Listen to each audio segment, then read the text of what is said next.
Pamela Spence, medical herbalist here. These are my clinic notes for the week.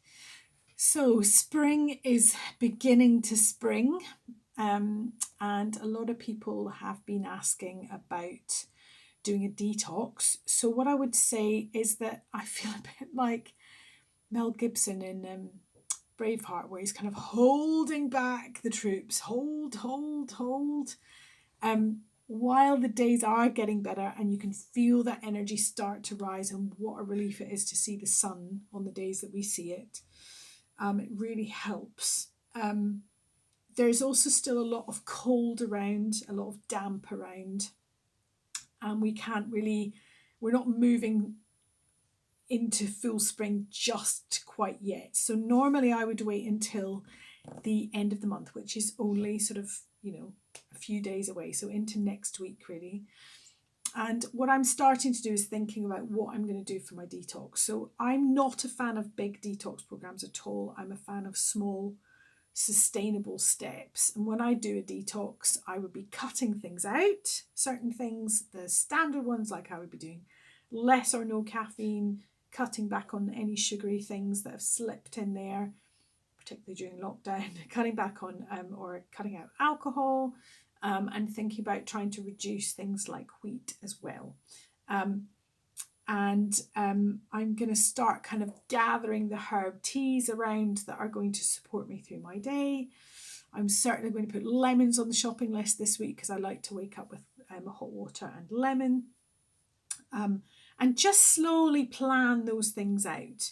And so if you want to get my kind of a more in-depth take on how to go about doing a gentle spring detox that's really supportive.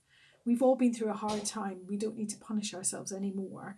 But a supportive and gentle but quite profound detox, then do sign up to my email list, because that's where I'm posting those things. So go to my website, which is pamelaspence.co.uk, and a little pop-up will come up to subscribe to get your free guide to using herbal teas. It's called 5 Herbal Superpowers You Need in Your Next Cuppa. So sign up for that. That will put you on my email list, and then you'll get all my detox stuff in the next week or two.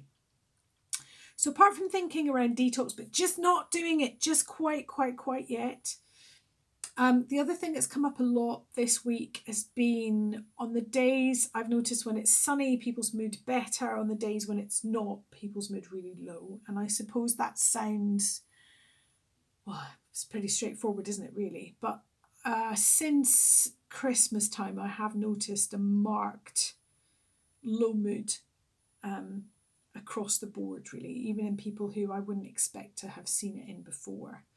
And I know I talked about this in one of my earlier clinic notes. But I read something, it was on Facebook actually yesterday or the day before, which was shared with me. And I've shared it with a few patients today, and it really rang true to them. And it was a piece talking about the fact that our WhatsApp groups are not buzzing with chat at the moment, and we don't have people wanting to do book club and wine get-togethers and whatever by Zoom.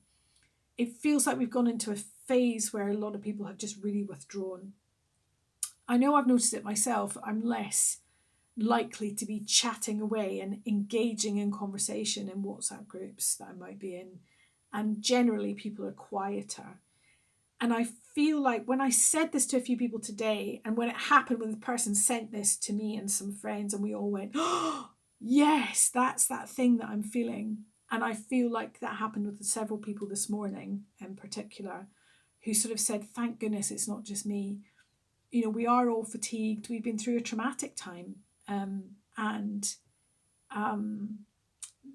So if you're not managing to engage and reach out as much just now, you're not on your own, and just do what you can when you can, and when you feel like reaching out and being in touch with people, do it. But as has been the mantra through this last 11 months, unbelievably, for me, most of the time it's about self-care and listening into what you need in the moment and supporting yourself and nourishing yourself. And as next month comes in, nourishing ourselves is quite often, around taking out the bad habits we've got into in terms of what we're eating and drinking just now.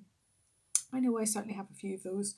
And doing that gentle spring cleanse, that I think I prefer the word cleanse to detox actually, that will set us up for good health going forward into the warmer months. So I look forward to sharing more of that with those of you who'd like to be on my email list.